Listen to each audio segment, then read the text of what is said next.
So you have younger characters kind of going, like, fighting these urges, and they don't know how to, like, deal with them.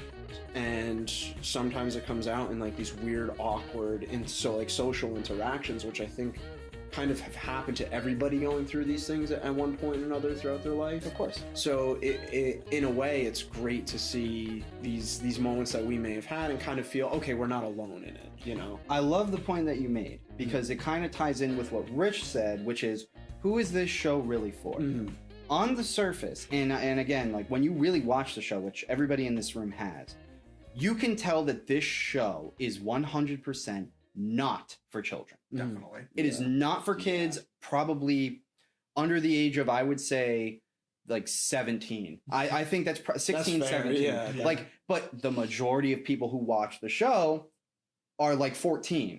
So that's my big issue with the show. Yeah. Yes, is it funny? Yes, is it controversial? You know, is it interesting? Does it hit on a lot of these topics? Sure. Mm. But your point was, and I completely agree with it, which was, these are things that a lot of people have been through already. Mm. If they're above the age of puberty, if they've already gone through puberty, they understand this thing. The way that the show is structured in the animation style, the toilet humor and all that stuff, you really watch the show and you get a weird feeling in the pit of your stomach. Mm. This isn't just meant for adults. This is supposed to draw in children so that they will watch the show. And that's where we can kind of go into some of the points that we can kind of touch on. So I have some bullet points. Okay. Yeah, go ahead, and I kind of want to go. I kind of want to go through them. So we went through the good, positive things that we all like about the show. I personally don't like it, but I'm not saying it's a bad show. I just think that they really need to kind of watch the narrative that they're trying to spin. The first bullet point I have: naked kids. That makes me uncomfortable. I don't want to see naked children. I don't think you're alone in that. I don't want to see naked children animated. I don't want to see naked children at all. We have censors.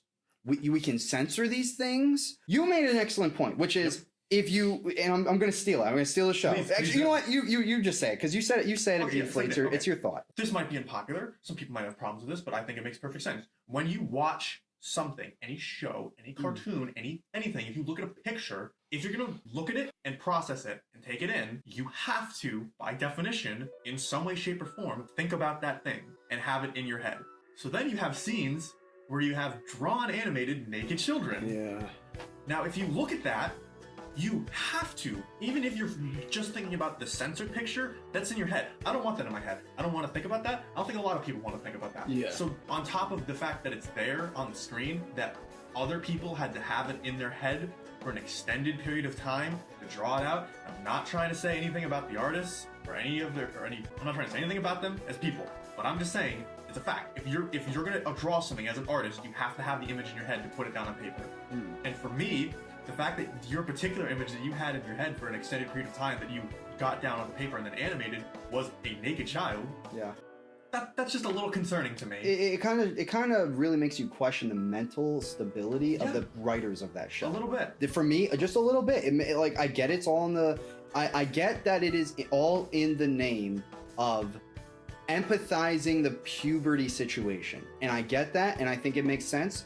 I think that their execution is extremely poor, and it's not intelligent, and even worse than that, when you put it in a cartoon-like way, the way that it is framed, and the innocence that you see, like the little kids kind of going through, but then there's these moments where they're extremely sexual. I mean, these kids in the show are like 12 or 13.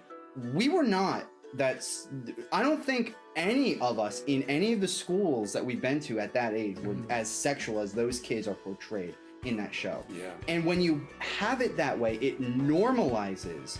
Very good point. And it puts the idea that it's okay for these kids to be this sexual at this young an age. It is not okay. Children are more than welcome to explore their own bodies. Whatever. It's even kind of uncomfortable talking about this, you know, because it's weird. Yeah. But when it starts getting into like 12-year-old kids sexually exploring other children's bodies, and it's okay because the hormone monster said so or whatever, like, that's weird. That's really weird, and nobody needs to see that. It goes beyond the level of funny. It's very uncomfortable, and it goes beyond the level of controversial, because it just seems as though it's trying to normalize some kind of perpetuated stigma of it's okay for kids to be sexualized. That's wrong. It's not based off like a news story or anything. Like this is a story that somebody is creating in their head and then animating out, which is also a little concerning because you have so many stories and storylines and plot points that revolve around the blossoming sexuality of young children, and it's like I don't want to watch that. I want to know why you want to watch that. I want to know why you want to make that. And the other thing that you were saying, and it goes back to what I was saying with who is it for? If this isn't meant for kids, but kids are going to watch it and they're going to make a big portion of it, then that means that they're going to see puberty portrayed in this way. Personally, I don't think most kids are going to watch that and be able to separate it the way we are and be like, oh man, I remember when puberty was kind of like that and it was rough, like haha. They're going to think this is what puberty is, this is what growing up is, there's something wrong with me, I have a monster, other people have monsters, and it's like, that's not what puberty is, and you shouldn't be teaching kids that that's what it is. You're right, and on that, I have a problem with one of the scenes in the show where the younger main character that's a girl, she's like going through something. The one with the red hair. Yeah. And the hormonstress comes out, and that's like the female version of the hormone monster. The hormonstress says, "Oh yeah, we're gonna make your mom upset to like just feed off her tears," and like she calls. Like the younger girl calls the mom Sue and says, "Get out of my room!" And she's like really intense. Like I found it very humorous. Don't get me wrong. I think it's humorous, but for a young child, like someone in a younger age group, for us to potentially see this and say, "Oh, like I can do this to my mom to get away with stuff." Right. Like that's really not okay. Kids pick up on that. Kids are smarter than we give than adults give them credit for. For sure. And another thing too on that, younger kids are super imitative. They imitate us like you wouldn't even imagine. It's because they copy and they try to figure out their own identity through the things they like and what they don't like through what they see. And all children do it. They're very impressionable. And I love the point that you made because I actually forgot about that. And then you reminded me. And I remember watching that. And the first thing I thought of was any girl who's 15 or younger that watches this is going to think it's okay to talk back to their mother like that. And that's not okay. And it's not okay. You know what I don't like too with the whole monster thing is you're giving kids this idea that, so first of all, you going through puberty isn't the result of an internal process that everybody goes through, because that's not how it's presented. It's presented as in it's this deeply personal individual experience where you have your own monster and he is literally talking to you and telling you to do certain things, most of the time involving sexual acts, which is weird to me. So then you're not making an internal thing anymore. You're making kids scared about it. You're making it an external force that like controls them. And you're almost telling them like it's okay to give into it. Exactly. You're legitimizing any and all urges that are in any way, shape, or form tied to puberty, or you can relate to being tied to puberty and listen to the monster and it's okay. It's like that's not what you want to be teaching kids. You want kids to know that what they're going through is normal. Lots of people go through it. It's going to be individualized based on them, and that's also normal.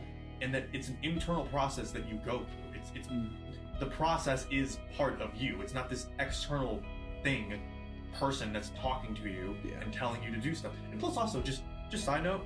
Is there any risk of kids thinking it that way? And to be like, that is like a straight road to schizophrenia. If you go through your life literally thinking that your source of puberty and hormonal changes and changes in your sexuality or what have you is external, like you're just gonna slap it onto a monster. It's like, yeah, great, can't wait to see those schizophrenics out in the world where it's like, oh, why am I having sex? Oh, well, my demon told me to. Or even worse, let that be as an excuse for why you do certain things on top of that. So it's absolutely ridiculous in my personal this is not what I don't think this is what parents had in mind when they wanted comprehensive sex education in schools. I don't think this is what they had in mind. No, it's not.